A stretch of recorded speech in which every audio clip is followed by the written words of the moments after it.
In late 2022, Sandbox Interactive released a new content patch, Beyond the Veil, which focused on reworking and adding new content for solo and small group play. Now, over half a year later, that content patch is finally complete. So in this video, I'm going to review Albion again and look at how good of a game it is for solo players in 2023.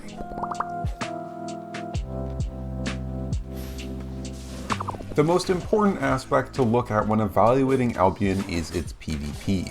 Albion is a full loot PvP game. That's its identity, that's why people play it. If the PvP isn't good, the game won't be good. But before I can get into how good PvP is for solo players in Albion, I need to talk more generally about what PvP in Albion Online is actually like. PvP in games needs to feel fun, exciting, and satisfying or rewarding. For those of you that have not played Albion Online before, Albion achieves this in a different way for most games. The satisfaction from killing somebody in Albion comes more from the setup and reward of the fight rather than the fight itself. So for example, the satisfaction comes in stalking a target for 10 minutes, following the trail of looted resources and dead mobs, and finally finding and killing your target, taking them for everything they have. The actual killing of the target is pretty simple, it isn't anything special. It's more about the stalking and reward for killing them. That is Albion's bread and butter. Full loot, open world PvP. If you are somebody who likes to jump into a game and head right into the action, get into some even highly skill-based PvP, that's not what Albion is about. I'm not saying it's not skill-based or that it doesn't have quick PvP content to jump into, but that's not Albion's strength, and so that content isn't all that great. You'd probably be better off just playing a different game. Because the actual PvP, the fighting of opponents, that's not something you are going to find all that much satisfaction in, both because of the simple nature of Albion's combat and the amount of setup or downtime there is between fights. Sure, you will occasionally find a really even 1v1 or 1v2 fight against other players where the combat itself is super fun and rewarding, but those situations are few and far between. When it comes to Albion's PvP, especially for solo players, the satisfaction comes in the full loot elements. It comes in the finding the right situation and capitalizing on it. It comes in the reward for killing your opponent. And that is something that Albion does better than basically every other game out there. Killing an opponent, especially one with better gear than you, is incredibly meaningful. It's profoundly rewarding and super satisfying. So if that's something you find interesting, then there's a good chance you will really enjoy Albion Online. Now, when it comes to Albion's solo PvP, well, with the latest content patch bringing more options for solo players to PvP, Albion has the most options it's ever had for solo players looking for PvP. The problem is they're all a bit niche because they all have issues that take away from a solo PvPer's enjoyment of the content. Let's start with the two areas specifically designed for solo PvP, Corrupted Dungeons and the Mists. Corrupted Dungeons are basically a 1v1 PvP arena with some PvE and loot to tie in the downtimes. And if you watched my How Good is Albion for Solo Players in 2022 video, they haven't changed at all. Simply, they have everything a solo player should want in a PvP arena, but 1v1 PvP arenas are not Albion's strength. To make a 1v1 PvP arena, you have to create a lot of rules and restrictions, which is the exact opposite of Albion's core design. Combine that with a mediocre combat system and a poorly designed environment, and you have Corrupted Dungeons in their current state. The vast majority of players simply do not find them enjoyable. There are plenty of players that love Corrupted Dungeons and it's basically all they do in the game, but the majority of solo players interested in PvP, myself included, can't stomach more than a couple at a time before getting bored or frustrated. The Mists are the most recently added activity to the game, coming in the Beyond the Veil content update, and are basically open world zones that are only accessible by solo players. They give that open world PvP experience that is so core to Albion's design, but in a way that limits it for solo players only, so the experience isn't ruined by groups. Unfortunately, the Mists carry the opposite problem of Corrupted Dungeons. They lean too heavily into the freedom of an open world, creating a lawless Outlands that encourages poor behavior, creating another solo player environment that isn't overly well enjoyed by solo players. The Mists are designed in a way that the best ways to play them, the meta if you will, is to either be a rat or a king, and these do not make for good 1v1 PvP fights, or simply good content in general. Rats go into the the Mists with no intention of taking an honest fight, but rather looking to steal loot from other players by third-partying fights or simply stealing away objectives from them. Kings, on the other hand, go into the Mists completely decked out with the best possible gear and high specialization and simply bully every other player with their bigger wallet. Both of these playstyles are encouraged by the design of the Mists, and neither of them create a nice environment for solo PvP. Again, similar to Corrupted Dungeons, the Mists can be enjoyable, and many players really do enjoy it, especially if you enjoy that Rat or King playstyle, but it's definitely not for everybody. So what we are left with is neither of the environments that were specifically made for solo PvP have succeeded in delivering a really good solo PvP experience. They're both alright and can be enjoyable, but I can't quite give them my stamp of approval as a good solo PvP experience. On the other hand, there are still many other options for solo players to find PvP, such as older classics like open world PvP. You can solo open world PvP in the Black Zone, the Avalonian Roads, Hard Flag in the Red Zones, Faction Flag, etc. There are a lot of options, but they have the same old problems that they always and will always have. These environments are made for group PvP, not solo, and so existing in them as a solo player will be, for one, quite challenging, and two, often frustrating. Again, like other solo PvP options, they are a niche, and can be a lot of fun for some players. Personally, these are my favorite types of content to do, but they're definitely not for everybody. And unlike the Mists and Corrupted Dungeons that are specifically designed for solo PvP, these more classic options aren't too accessible for newer players because of their challenging nature and harsh learning curve. So taking that all together, looking at the solo PvP experience in Albion Online, you have a lot of options, and they each have their positives and drawbacks and offer different experiences, but I can't say any of them are, in general, very good. They're all niche, enjoyed by some, but only sort of fun for most.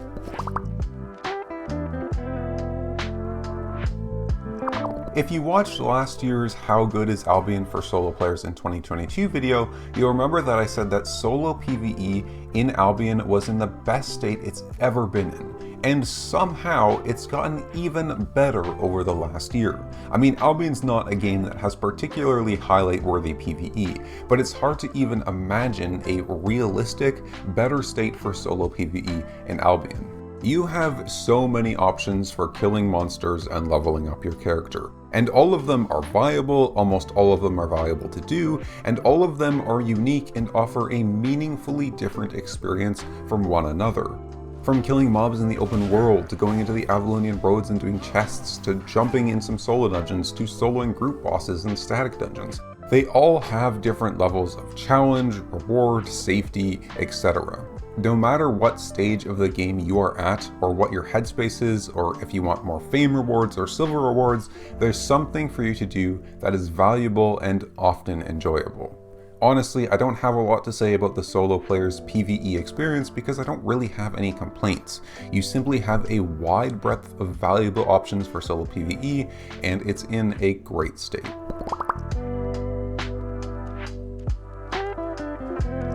When looking at a solo player's economy, their ability to make and manage money, there is a massive rift between the experiences of a new player and the experience of a veteran.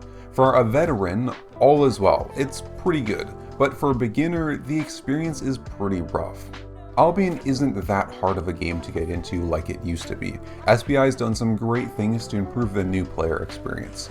Sure, it's definitely overwhelming at first, but after a couple beginner guides, most people will find themselves well on their way. A lot of this carried by the solid PvE foundation like I touched on in the last section. The biggest problem with it is the lack of good moneymakers for players early on in their adventure. The vast majority of good moneymakers are locked behind some serious account progression, experience, and premium status. For account progression, like I mentioned in the last section, there are plenty of really solid PvE activities for making money, such as solo and group content, but those require high tier gear and high specialization. For experience, there's also great money-making methods like transporting, which technically have no requirements, but realistically require a fair amount of game experience to be able to pull off successfully. Lastly, and most importantly, premium status has a big effect on one's ability to make money. Now, premium is not like, say, membership status in old school RuneScape, where the vast majority of game content is locked behind its purchase. But in Albion, premium makes everything better, and some content is soft locked behind premium. Crafting mainly and even refining both require focus, which you need premium for, or else you're going to end up siphoning large amounts of money early on when trying to level them up. Not to mention, premium also increases all rewards by 50%, basically meaning all PvE money makers are also less rewarding without premium active, both for making money and leveling one's accounts.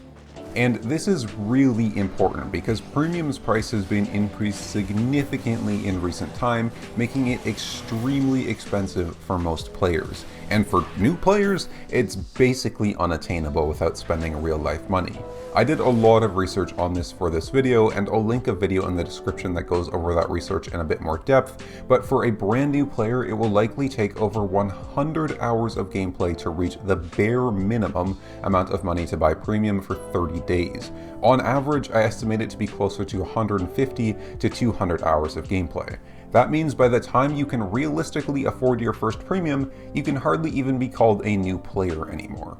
Hell, I started playing old school RuneScape recently, which has a notoriously bad free-to-play experience due to a massive botting problem that tanked the profits of any free-to-play moneymakers, and despite that, it is still considerably easier to buy membership on old school RuneScape than premium on Albion. Now, because of this premium dynamic, things get a little bit hard to evaluate. The price of premium and its difficulty to attain create a really big difference in the objective experience and the subjective experience of new players. Let me explain what I mean by that. Objectively, the new player experience for Albion isn't too bad. Very early on, it's a bit overwhelming and it's quite difficult to find ways to make decent amounts of silver, but once you have a bit of experience under your belt, there are plenty of systems to help you get into the game and make an okay amount of silver, enough to comfortably do and enjoy most activities in the game. The amount of money that you make as a new player, while it really isn't a lot, doesn't really limit you from playing the game or enjoying it in many ways. So objectively, it's pretty good. It could definitely be better, but it's not bad. But subjectively, on the other hand, how the new player actually feels about and experiences the game isn't so good, and it isn't so good because of premium. Premium gives you so much, 50% increased rewards from all item drops, silver, any loot, fame, as well as more learning points, focus, less tax. Basically, if you're playing the game doing literally anything, it's improved, and pretty significantly so, by having premium. And so the personal experience of playing the game without premium is basically just being constantly reminded about how much better things could be and how much better other players are having it. It feels bad. The subjective experience is not too great. So taking that all together, looking at a solo player's personal economy, it is in some ways not too bad. You can do most activities in the game just fine, but if you're not willing to shell out some real life money to buy premium status early on, it's going to feel a bit rough. And honestly, maybe even more importantly, because you won't be getting those 50% increased rewards, it will take longer to get to the late game where you can really start participating in everything the game has to offer for solo players. Now, I should quickly note here that while this video is covering the game for a solo player's experience, the money making and economy side of things is basically the same for solo players versus a more group-oriented player. They both have similar money making abilities at similar points throughout the game, so these experiences are sort of universal for all players.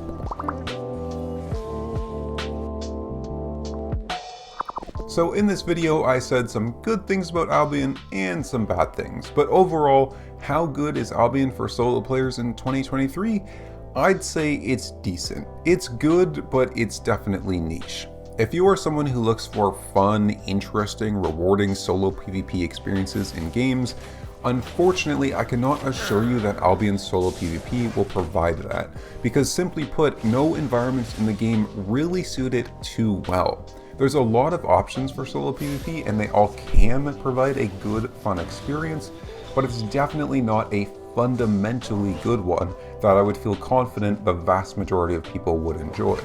So while you may find it very fun, someone else might not. If you haven't, say, played The Mists yet, I can't tell you if you will find them dull and boring, or the most exciting fun experience you've ever had, because honestly, I know people who have had both types of experiences. So I would consider it niche. It can be a lot of fun, but it's definitely not for everyone.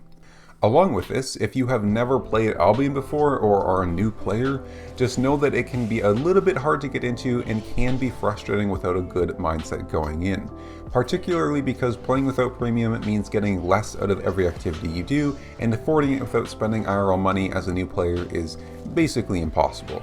Not to mention, if you are mainly interested in PvP, a lot of solo PvP content is quite difficult with a harsh learning curve and requires some significant account progression. So if you're new, know it's not going to be the most friendly game to newbies, as it's going to take some time to build an economy and get good enough to participate in a lot of the late game solo PvP activities.